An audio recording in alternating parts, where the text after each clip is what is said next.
Hello, ladies and gentlemen, and welcome back to another edition of On the Mic with Mike. I'm your host, Mike Larkin, and joining me for round two is the ever so vivacious, aspadacious, vivacious, to quote Nelly, hot in here up in this piece. We got the one and only Eris Jolie, showcasing her internal and external beauty as only as she can. Eris, welcome back for round two. I appreciate you. Thank you, Michael. It's good to be back. We love a sequel. The sequel is always better than the original. This is very true. This is very true. Well, except with Scooby-Doo 2 Monsters Unleashed. That one was unfortunately a flop. But otherwise, the sequel is usually always better.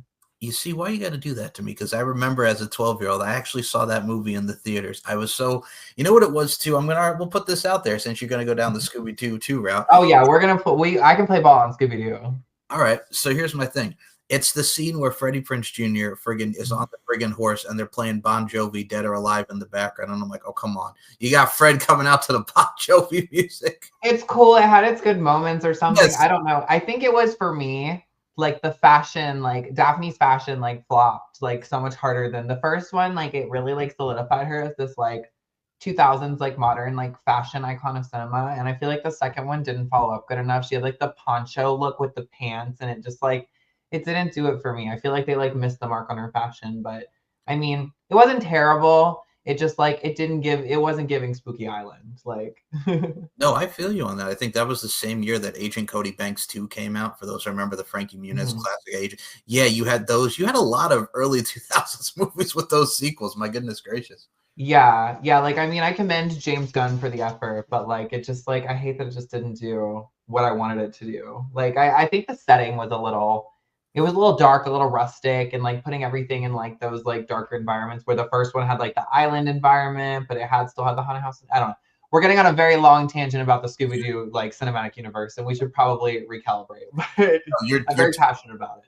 You're totally fine. It happens. It happens. So back from the Scooby-Doo verse, we give you the verse of Miss Eris Jolie over here. First and foremost, love the passion and everything that you do. But also, number two, let's talk about it. Let's get right into the nitty-gritty, so to speak, Miss Eris Jolie. You did this cheerleader scene. It's you. It's Brittany Cade. It's everybody involved here. Talk about this because you're going to see a lot of images throughout this show, folks. Talk about this cheerleader scene because, my goodness gracious, I loved it. Y'all had some spirit, definitely. Yeah, the Dallas Cowboy cheerleader scene. Yeah, that's like one of my favorite scenes that I've done up to this point. It was just so aesthetically like on point, and it was just so well put together. Brittany Cade put that together. She like really reached out to like all these amazing like local like Las Vegas talents, like and Bailey as well. She is not Las Vegas local, but she was visiting a lot at the time, and put it together. Like, you know, it was very much like just it felt like this great synergy of like all these like girls with like, you know, similar aesthetic coming together and really like honing in for this like cool theme. And like Brittany was so cool. She like footed all the costs for like the production and the recording of it, and like really like did it as like a passion project, like, and really like we all got to benefit from. And it was super cool, and it was very fulfilling to do, and like I'm super grateful to have been a part of it. And I think like it's like just like it proves in how like glossy and great it looks, and just like how high quality of a scene it was. I look at it from a stance like this. You give Bailey, you give Leah, you give you Brittany.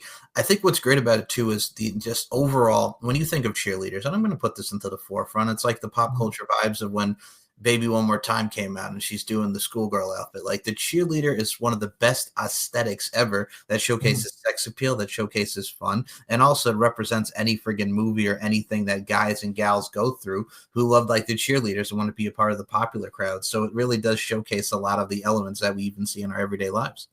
Absolutely, yeah, for sure. I think it's like it's just one of those classic like sexy kind of like aesthetics that like you can really just adapt at any point and any time, and it can work. And I really just like I don't even want to touch another cheerleader scene again, because I was like it peaked there. I'm like I can't do another cheerleader scene that good. It was just too good.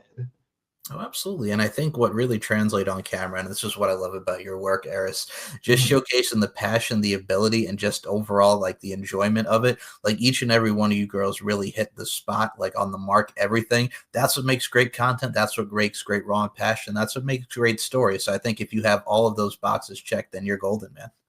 Oh, absolutely. Yeah. No, for sure. It was a 10 out of 10 experience and like a great scene, and I was very happy to be able to yeah, to be a part of it and to push it and just add it to my collection in my library. And yeah, it was definitely one that was for the books for me and felt like a full circle moment. Like, you know, after like looking at porn as a culture for so long and seeing like someone like Brittany and then getting to like come in and like do a project with her, it was amazing.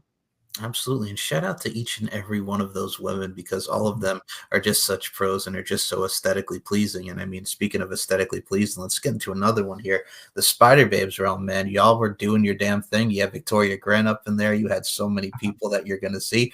Talk about this because I got to say, you know, the Spidey senses are tingling, so to speak. The Spidey senses were tingling, you know. It was kind of like a subsidiary project of like the Dop House, like that we had been doing that Aubrey Kate put together.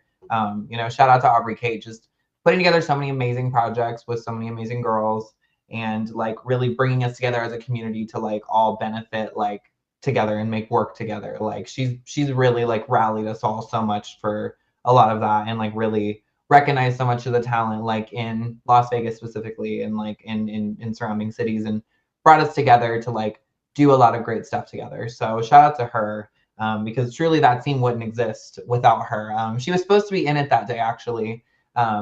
We shot that like at her home and she put it together. She, you know, kind of pulled the idea from like the Bop House and like them using like the Spider-Man aesthetic and wanted us to adopt it for like social media content, but was like, hey, while we have light and camera and we're all here, let's do like not safe for work content too.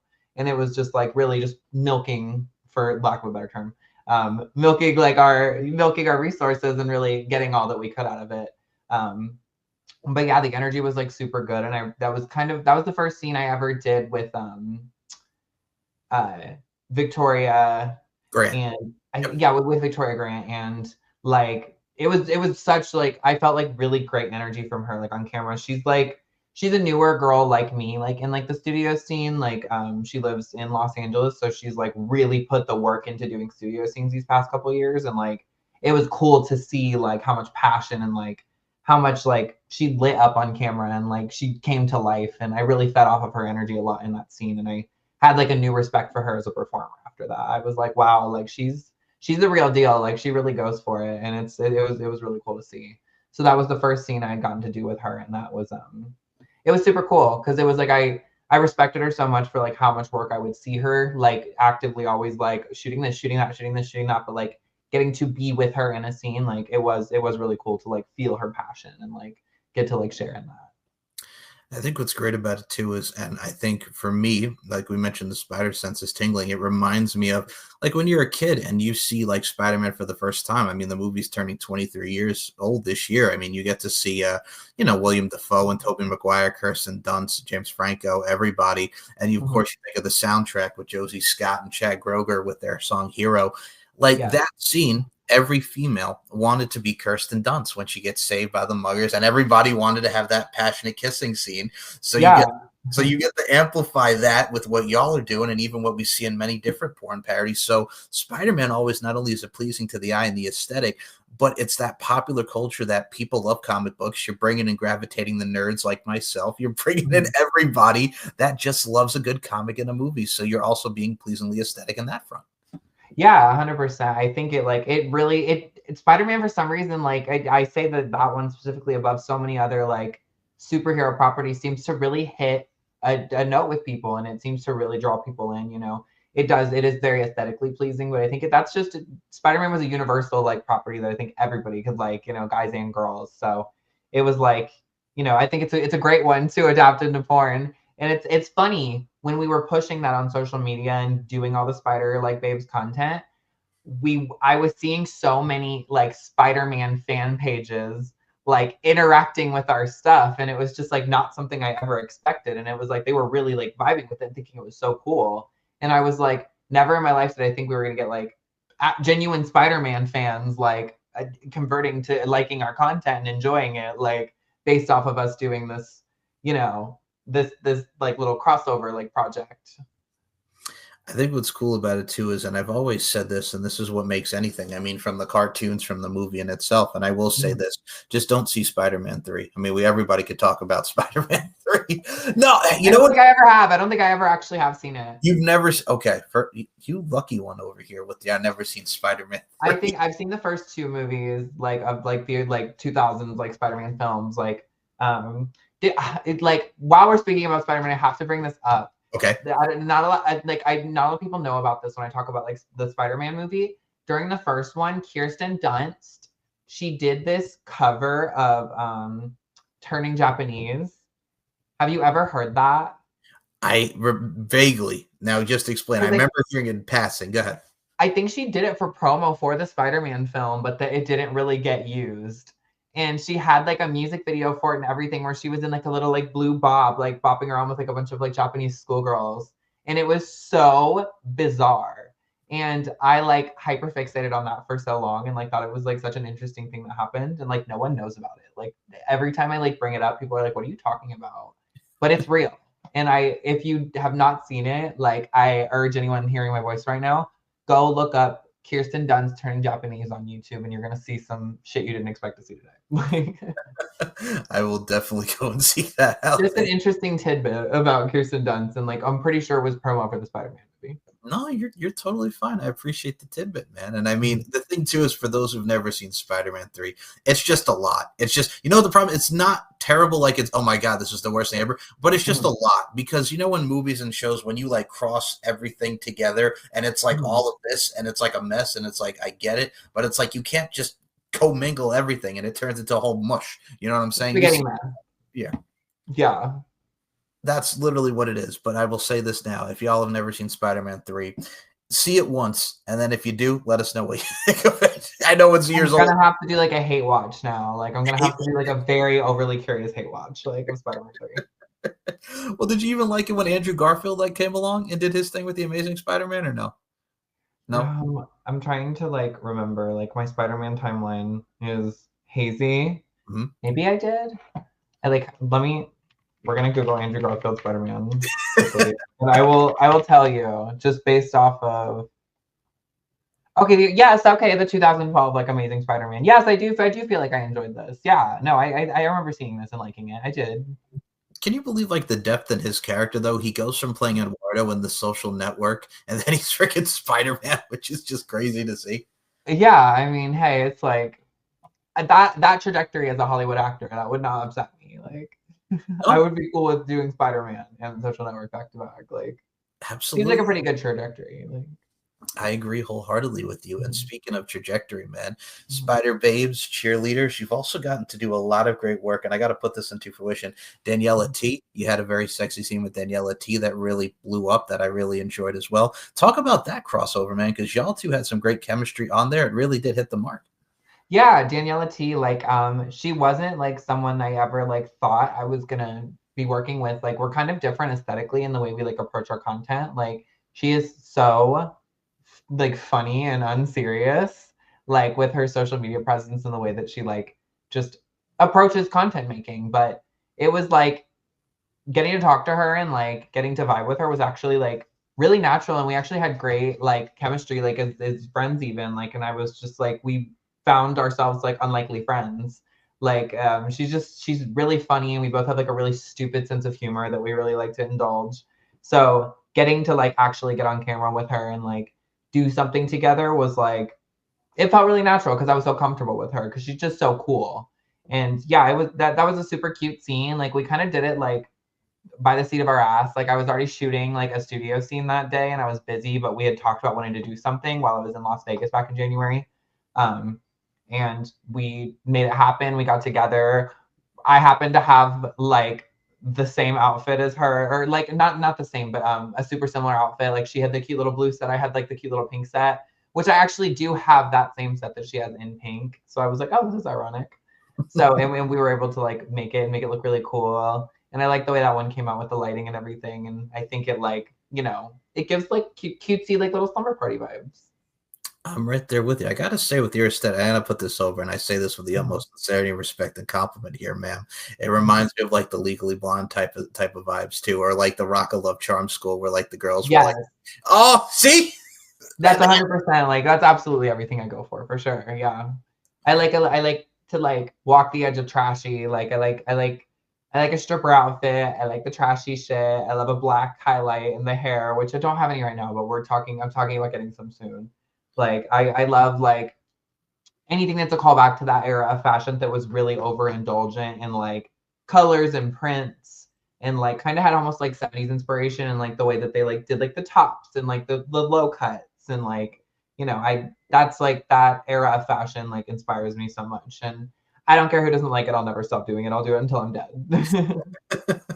Well, no, keep doing it because it definitely showcases the external side of things and just everything that goes within your being and your style. But I think a lot of that stuff is even coming back now because nostalgia, number one, is just awesome. But number two, we're introducing it to a newer generation. Hell, some of them may think it's cringe, but at the end of the day, too, you're learning about some stuff and it brings a lot of people to really bring into the tight knit community of it.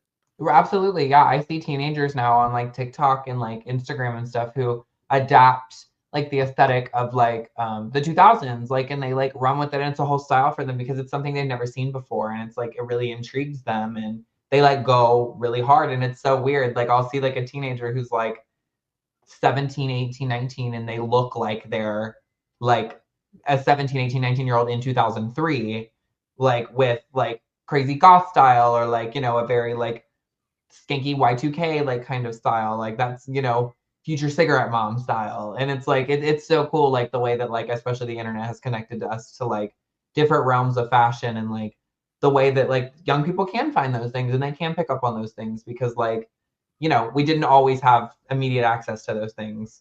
So yeah, I think that that's like something cool that the internet's done like with fashion. I love seeing kids like dressed like 2000s bimbos and like wearing like the scene kids stuff. I think it's so cool because it's just like, it just tells you these things are still alive. These are still like styles that are valid, whether they're being pushed by mainstream media or not. Like, they're still cool and they like still have their place in culture. Very much so, my very cultured Mhm. friend over here. I think you definitely hit the nail on the head with that. I mean, look at it like this. You could go from across of being like, you know what, I'm going to go see Avril Lavigne and dress like Avril Lavigne and be complicated. We can have the Mhm. Britney, Christina, Mandy Moore, girl next door type of vibes to it. You can throw some Mhm. Jessica Simpson in there. Hell, you could even put in some Paris Hilton and Nicole Richie simple lifestyle. You know what I'm saying? That Yeah. was right. There you It go. had a wide there was a wide array of style icons from that time that were all like of that time and good, but like still very much their own thing. So yeah, I think that that's like, the 2000s is timeless and I don't care. I'll live in it forever. Like I said, I'll be 70 still wearing lowrider jeans and like little zebra print tops. Like, and no one's going to stop me. Well, look at it like this. Tyra Banks, one of the greatest models ever. When you think of Tyra Banks, one of the things that sticks out, like when she was the Eve doll in Life Size with Lindsay Lohan, like her style and her fashion was fabulous. Yeah, that was such a good movie. Like I remember I rewatched that not too long ago, and like it was insanely good. Like Tyra Banks in general, amazing. Like going from that to America's Next Top Model and like pioneering like modeling to like a whole generation of like kids who probably would have never been interested in modeling or seen a model. Or I know that for me, absolutely, like I wouldn't have the same kind of confidence on camera or anything if it wasn't for Tyra Banks and the way that she pioneered that reality show. As problematic as we go back and look at it as it is now, it did its job. It did what it was supposed to do. It's like when she's yelling, friggin' like, I've never yelled at a girl like this in my life before. And I'm like, are you sure about that? That or the fact that people bring up like so many of the challenges being so problematic now, like them changing their races or putting them in really like uncomfortable or difficult positions, like them setting them up on a shoot and telling the male model to be very aggressive with them. And I'm like, this is stuff that you should not have been doing to people. But Mm, at the time, like we were just like, it's a reality show. It makes sense. I mean, we were so used to like Fear Factor and stuff like that back then that seemed like light work. But looking at it now, it's like, no, none of those girls signed up to be harassed or like treated that way. But that's what happened. I'll mention one more reality show before we get back to your Mhm. photos. One of the things that always kind of gets me, and I've seen this a lot on like the nostalgia Instagrams, because there's so many pages that really bring in the nostalgia front on social media. Mhm. There was one, and they showed the old MTV show Next. Now, if y'all are not familiar with Next, it's this big ass bus that these three Yeah. contestants are on, and the dude didn't even get off the bus, and the girl just yells "Next." I'm like, that is cold blooded. Like the girl didn't Yeah. date her yet for It 15 was minutes. truly the wild, wild west of like entertainment. Yep. But we loved it. And it shaped so much of like what we see today on social media. It wouldn't exist without those reality shows. And could you imagine like this generation now when we had the room raiders back in the day? It's like, are you guys really basing their dates off of rooms? I'm like, yeah, that's like what they like. And it was what it was. Yeah, no, that was a very interesting show too.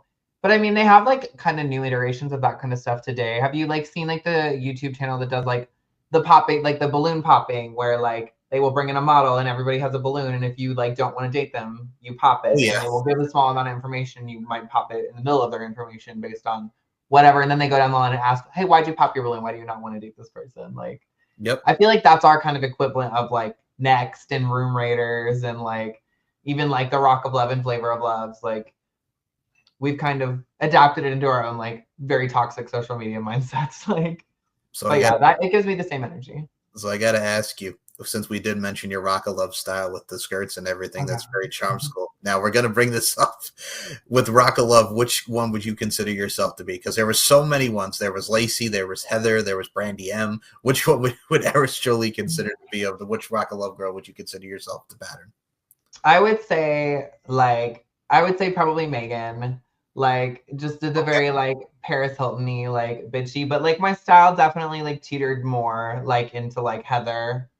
But I didn't like the way she like would carry herself and like fight with the other girls a lot. So aesthetically, like I love the way that she put her outfits together and the way she dressed. But like I would say Megan a little bit more. Megan with the small side of Heather. I like that combo, except you're not going to get a tattoo of Brett on your neck and then have to put Brett sucks after that. No, definitely not. Definitely not. I've had one cover up already, but it wasn't a man's name, thankfully.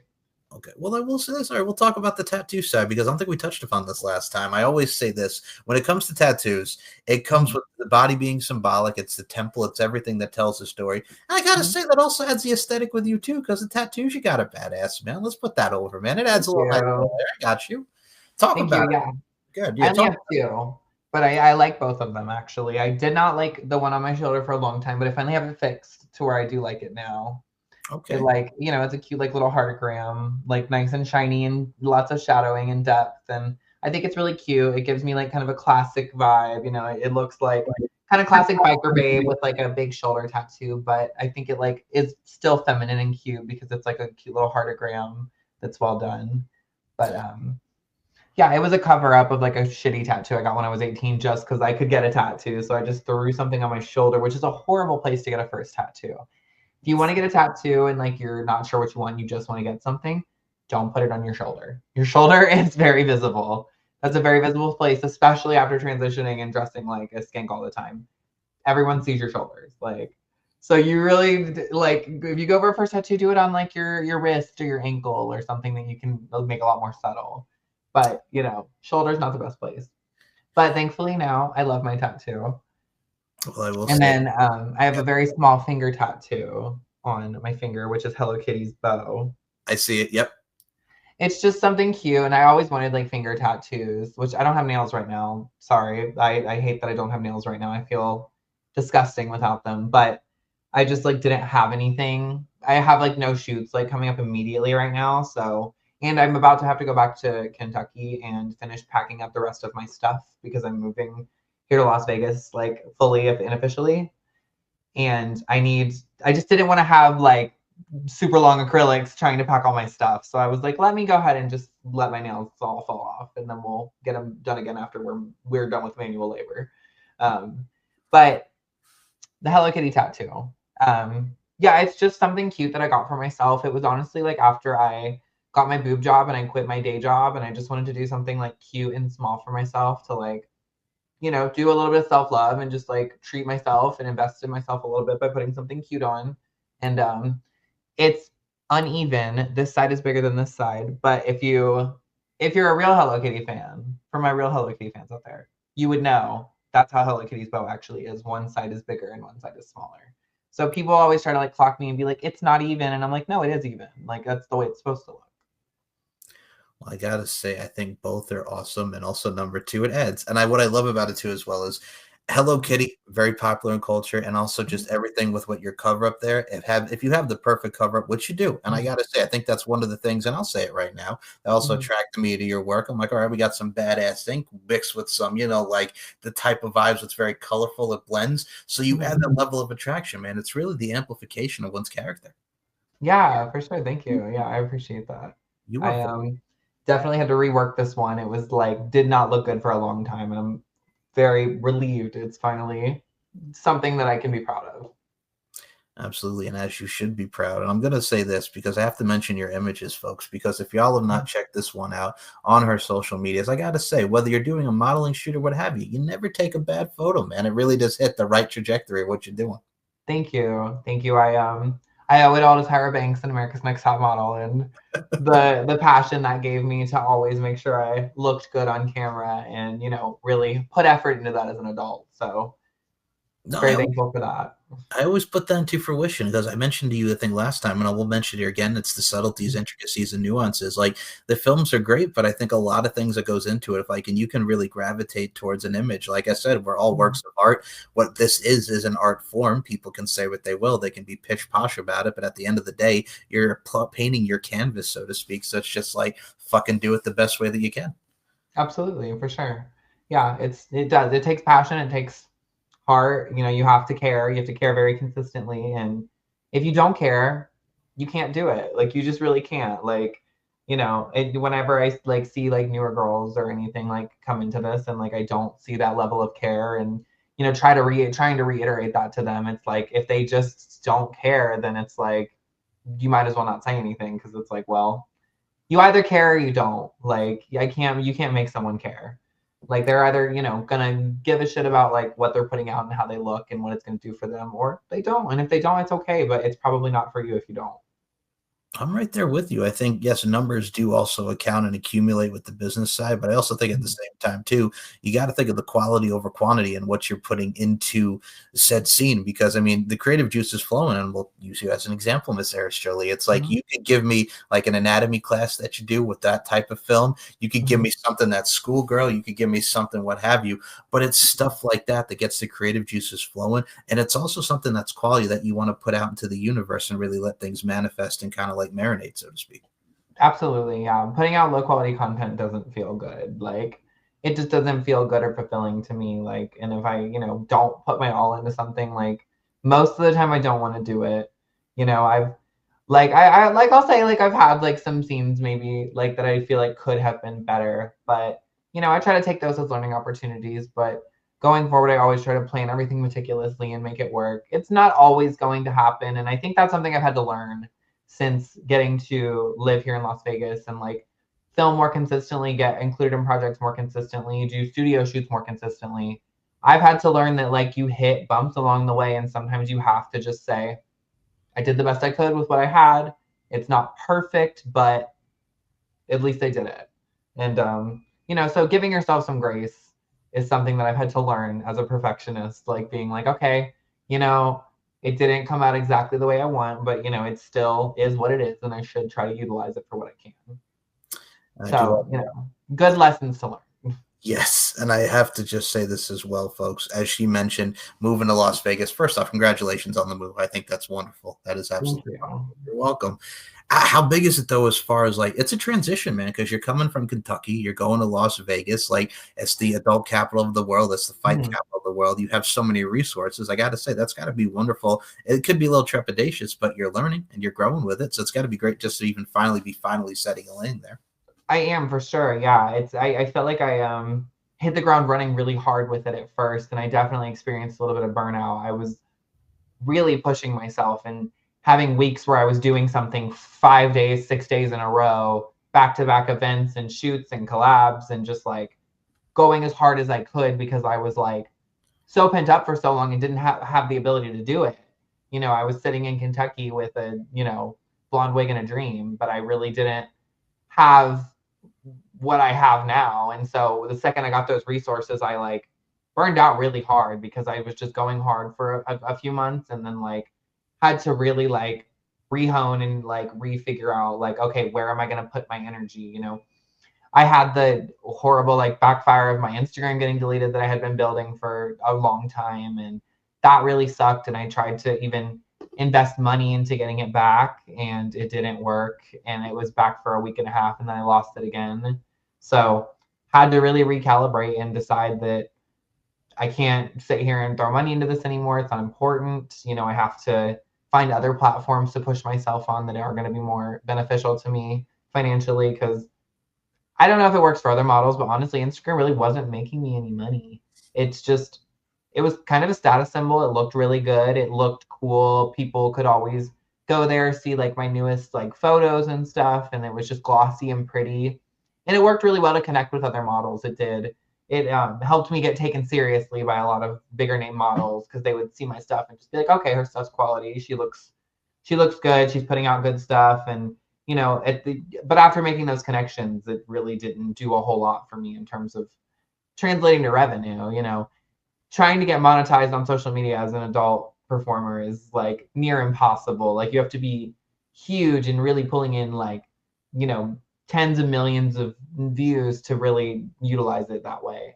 So, you know, being here and having so much at my fingertips really did help me at least with that and getting to recalibrate and decide what was useful and what wasn't.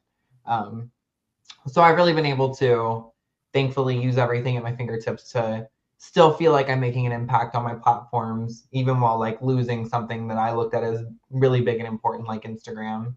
I'm starting to realize it didn't have the same importance that I placed on it. Like it didn't really have that much, you know. Had I been back in Kentucky and I lost my Instagram, I probably would have lost my mind. Like I would probably like, you know, really lost it. But there's so many cool people that I've met here who are just like, no, there's other platforms. Look at this platform, look at that platform, things that will actually make you money.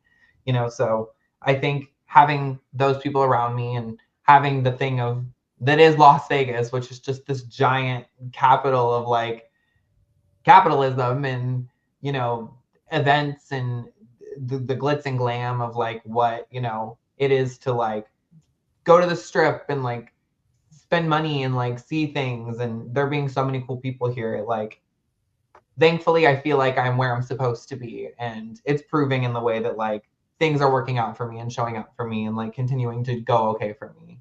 So I don't regret it at all. I'm so happy I came to Las Vegas and like I just hope it keeps working out as well as it's working out now because it's working out good. So Well, I will say this first and foremost. I wish you nothing. I say this all the time, Deanne. I love you to death, but I truly wish you nothing but continued success on your journey because it's really definitely going to pave the way. You have a lot of great passion and strive within your work and your being. Yo, man, let's talk about this because you did mention Instagram. What is it with also? And I've always said this. We've always talked about social media with adult performers. It's like community guidelines and this and that. I swear to God, it's like what the hell did they consider like to be like too much skin, not too much skin? It's yeah, ridiculous, right? it is. It is. It's like they intentionally leave it vague. So that way, if you get called out or you get like your stuff pulled down, they don't really have to like, they don't have to justify it. They don't have to say, well, you did A, B, and C exactly. It's usually just a broad, doesn't follow community guidelines.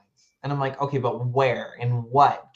Tell me exactly where I broke a community guideline. But they can't and they won't. And they're going to take it away anyway and they're going to disable it. And I just like a message to all performers like who get their stuff taken down, like that shady person who's offering to get your account back for a lot of money might get it back one time, might get it back two times.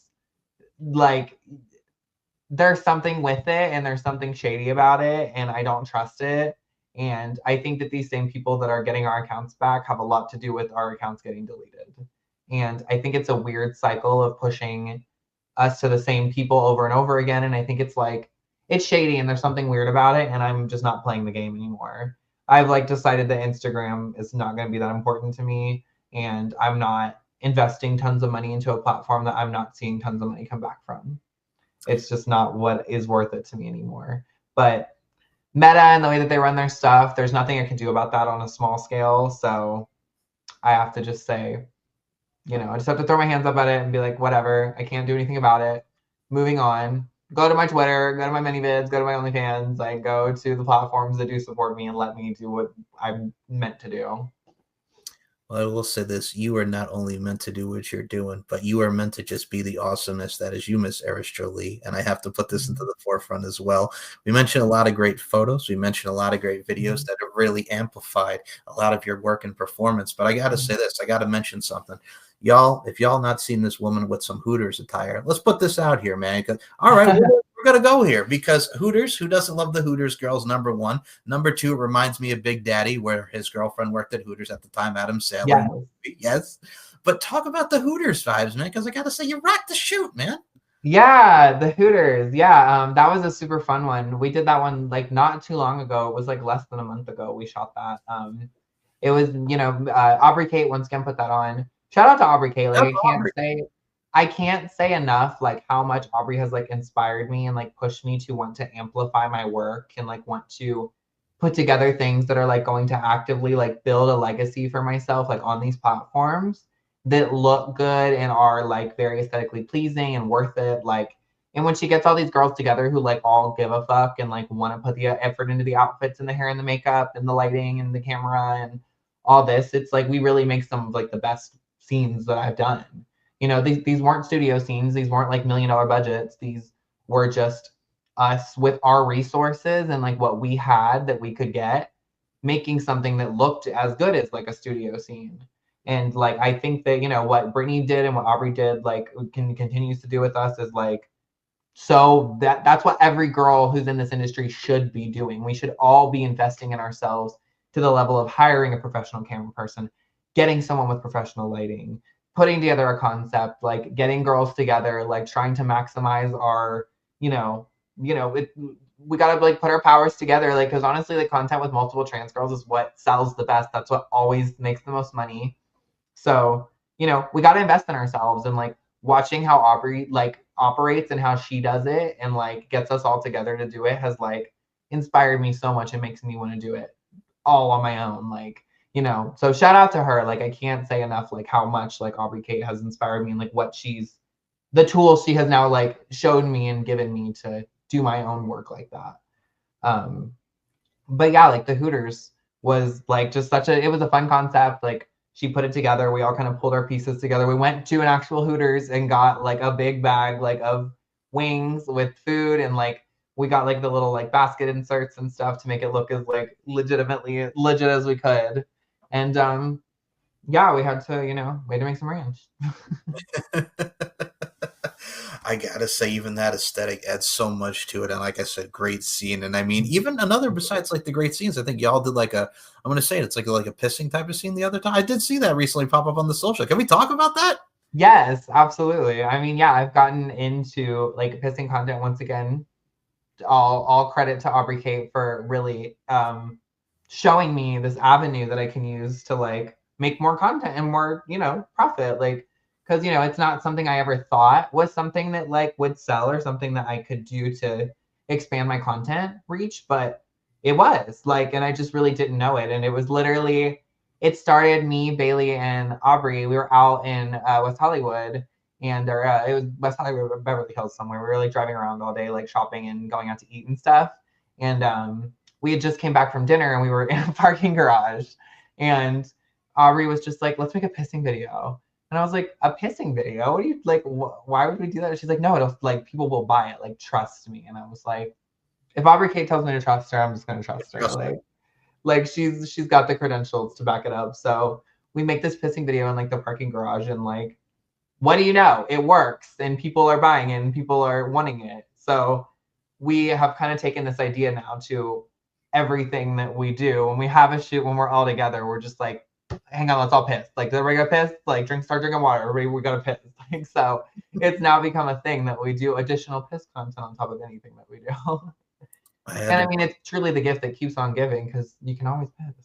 This is very true. This is very true. I had to bring that up to you, Eris, because I gotta say, a lot of people don't even realize, much like different fetishes and preferences, but a lot of people don't realize like how much pissing videos sell. Like it's what they're into. Like people are into what they're into, man. You're a pretty girl pissing. Like it's just like someone's gonna buy it. Like that's gonna be like another like dollar in the bank. Like just do it. Like you know, if you can hear my voice, if you make adult content, film yourself pissing and sell it because someone will buy it, probably multiple times.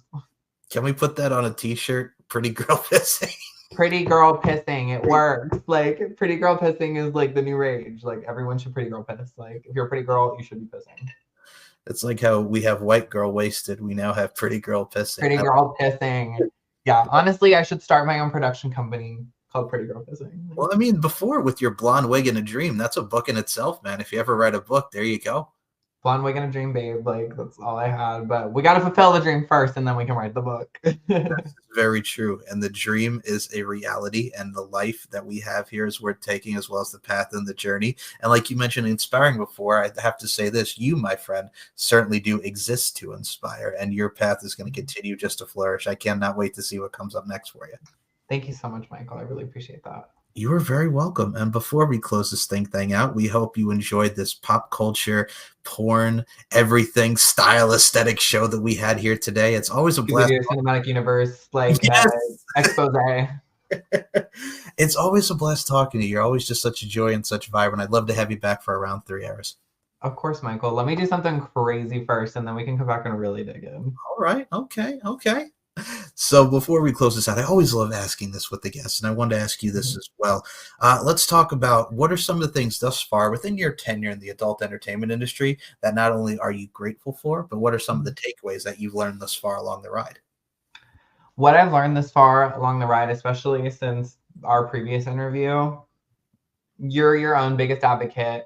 Nobody's going to get in a room and sell you better than you can get in and sell yourself. So you should always take the opportunity to do that. And like truly you are your biggest like resource at the end of the day. Like you always need to like, yeah, no, it's great having communities and having people to rely on, but like you have to get out of the bed. You have to do the work.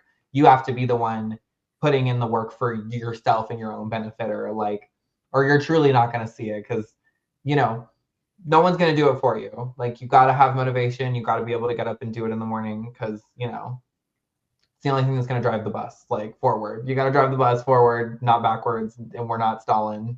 So yeah, just having motivation and, you know, depending on yourself and sell yourself, get in there, talk to people. Don't be fucking scared to talk to anybody. Walk straight up to any director you see at an event, walk straight up to any like person you want to work with, and you tell them who you are and that you want to work with them, because they might not buy it, but you know, at least you put the product in front of them. Absolutely. And I mean, that's grateful and everything turning to the ride. And I could tell not only just your gratefulness, your takeaways, and your humbleness. That's the way you have to be. And I not just say this to yours, but I say to everybody who listens to this, and I'll quote this one: within the sound of my voice, if y'all want to really take away everything that we're talking about here, man, just exist to inspire and keep being the best representation of your presentation. You'll see progression. You'll see succession. Yeah. I mean, you made the move to Las Vegas. You're here. 702, where my girl's at. Let's go. Hey, well, it's Henderson technically. I don't know if that's still 702, but yeah, fair enough. We had to live a little off strip. Living on the strip was a little too much. I was like, yeah, we can't be that close to all this. Like, I like the opportunity. I like the ability to go in it and out of it. Like, fair enough. I will definitely say that I have been to that part of Nevada myself for events in Las Vegas. So I will say this: if I'm ever in Vegas, I will let you know, ma'am, and we will definitely. Hit me up. We'll totally do something. We'll go to a casino and do something crazy. Yeah. So that I'm always down to clown. Always down to clown. Always. I like your style. Okay. All right now. So for down to clown, but where can we follow you on the social medias? The floor is yours. Go right ahead. You can follow me on social media, mainly on Twitter now. That's kind of the only platform I haven't been banned from for being a slut. Is at Eris Jolie, ErisJolie. Instagram, I'm banned. So I'm running a Finsta, like Instagram that's like not serious, because if I look like I'm promoting myself, they'll hate me. But you can also find me on erisjolie.com. You'll find all my links there. That's really the main thing I always plug, erisjolie.com. And you'll see everything you need to see, and maybe something you don't want to see, maybe a pissing video, but somebody will like it. Hashtag pretty girl piss. So with that, pretty girl pissing. And you can find a lot of my studio work through Adult Time, Groovy, Trans Angels. And I have some other studios that should be coming out later this year, like some amazing work I've done for them that I'm really excited for people to see. Links will be in the description. There's so many great studios that this one has worked with, and so many great scenes that y'all should definitely go out of your way and check out and highlight and really just take it all in, man. Just take it all in, so to speak. Yeah. Yeah. Leave a comment. Tell them you love me. Be like, we love her and only her. Please hire her again. So with that being said, y'all, if y'all want to check out our first interview, that will be also in the link description. Check out that one. Check out this one. Check out these two friends and buddies over here just shooting the shit like we do. And you can also check out S&M Network Shows, the YouTube channel. Subscribe. Gives you all my shows. Gives you great interviews like with this one over here and so much more. And SteveandMikeShow.com for all your audio and video goodness as well. Eris, Jolie, do you have any final words to your fans, to your peeps, to everybody just in general, ma'am? Final words to my fans and to my peeps. Keep pushing. There's always something at the end of the rainbow that's worth pushing on for. Take it from a bitch who went from living in Kentucky to living in Las Vegas and actually being happy. Knows that there's always something to keep pushing for. So keep doing that and believe in yourself. Beautifully and eloquently said, and I adhere to those words. So for Eris, Jolie, my name is Mike Larkin. Thank y'all for listening to another edition of On the Mic with Mike. And like my mindset with everything that goes into these shows, beauty, strength, and dominance, the three key elements that make women the work of art that they are. And Eris, Jolie, I include you in those sentiments. Thank you so much for your time. Thank you.